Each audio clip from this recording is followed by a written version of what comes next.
Man, what a great meeting episode. In the latest episode of That Time I Got Reincarnated as a Slime. Oh wait, you didn't see the meeting episode? It's right there.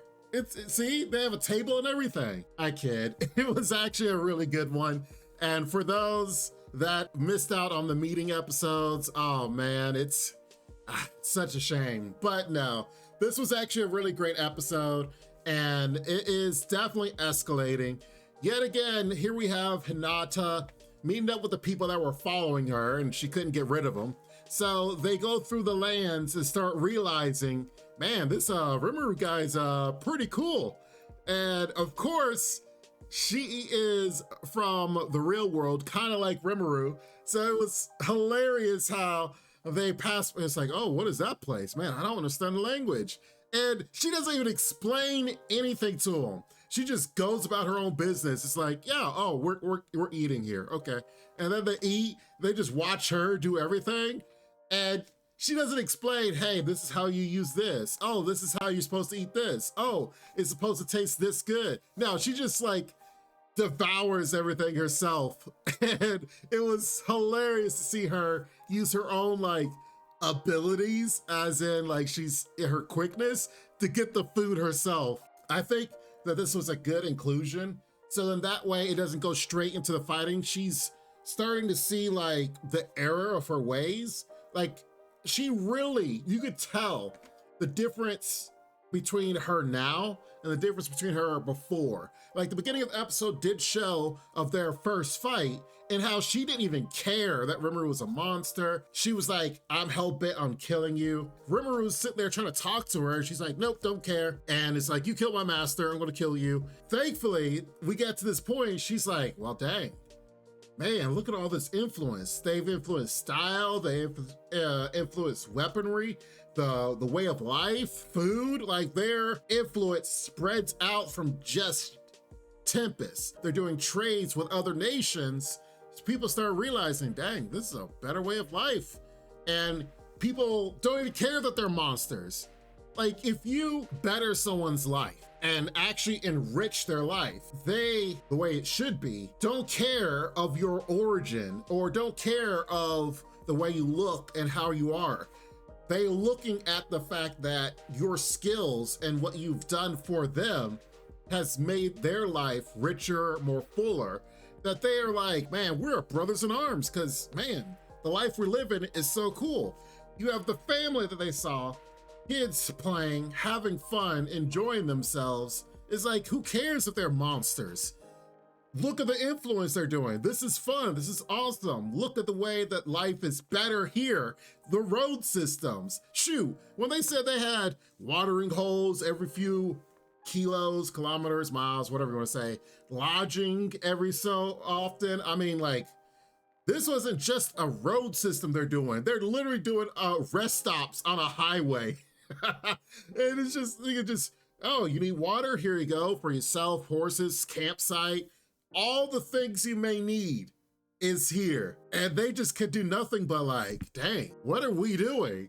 Why are we trying to attack them? Their lives are better than ours. Not only that, but their combat is also better than theirs. Now, I love the fact that here comes Hinata. Here she is looking over the battlefield, and she is so surprised that her own forces are being pushed back this hard. Because you gotta remember, thanks to the meetings, we know that these soldiers are enlightened. And they are supposed to be like almost super soldiers. They're supposed to be of a high caliber, better than normal soldiers and or people.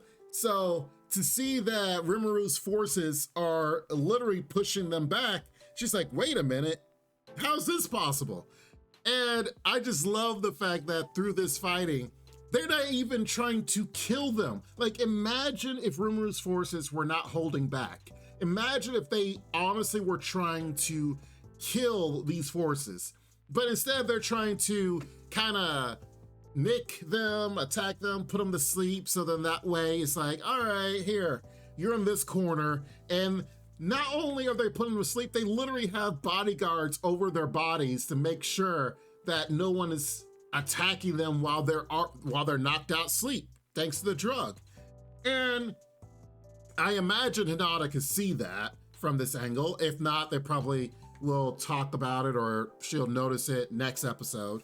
But I'd imagine that, you know, maybe there was a line or something in the light novel that she sees that as well. But the fact is, she's overlooking this whole thing, and it's so satisfying to see anyone in this show get served with humble pie, because they think they're the it.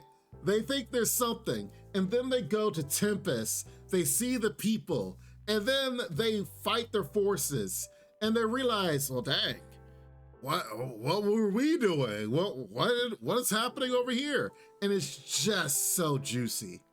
Now, of course, it sucks that Rimuru cut off her communications right when literally the most important lines that could be stated by her attendant, which of course makes sense because, you know, for those that don't know that are not in war, you can't let your enemy have communication with home base.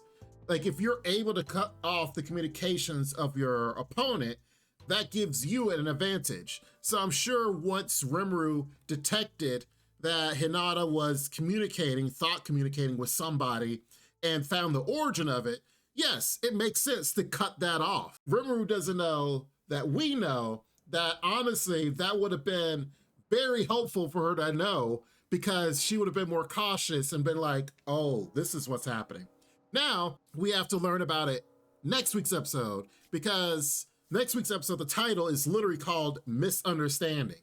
So my envision is that what's going to happen is, thanks to the 7 luminaries, they're going to probably talk. Maybe they exchange a few blows here and there, but nothing really crazy.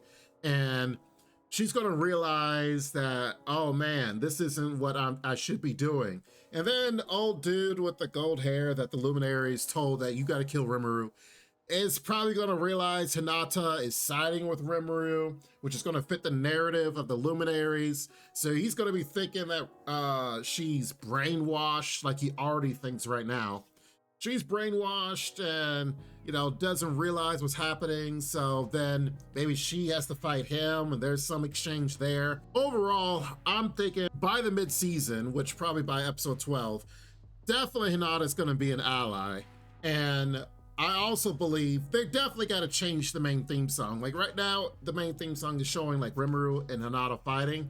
By that time, there's no way that by the second part or the second cur of the season that they still have the same theme song. So I'm hoping they change things up and it'd be even better. Aside from that, the fighting here has been pretty cool, and I'm looking forward to how everything turns out. Before we go, can I just say, screw these luminaries. The luminaries, 7 luminaries, 7 days, whatever they want to call themselves. Screw them, because they're literally sitting here manipulating everything, and for no point. They're trying to manipulate Hinata because, as Hinata was saying in one of the meetings, that she faced against them and beat them, and so now they're all like trying to get rid of her and trying to get rid of Eldora, Rimuru, just trying to get rid of everyone just so that they could proc themselves up higher. They definitely are jealous of the fact that Hinata is stronger than them, so that's why they're trying to set Hinata up to go for Vidora so they can kill each other. It's just like, really? I hope Diablo goes in here and murks all of them. Like, Diablo is trying to figure out who's behind everything that changes plans, that made him mess up. So I hope Diablo just comes in here, finds out the luminaries were behind everything, kills them off, and then goes for the Rosa family and starts going after them, because they, as far as enemies, like, these guys are technically the enemies because they're manipulating everybody as far as Hinata and all her subordinates.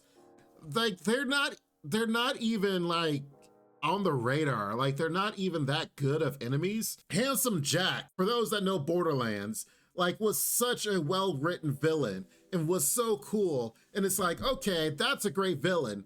These guys are just like shoehorned in, like, hey, we're a group of guys that just want to quasi rule the world, and you know, we can't see our faces, so we're just all deities, or we believe we're just godlike.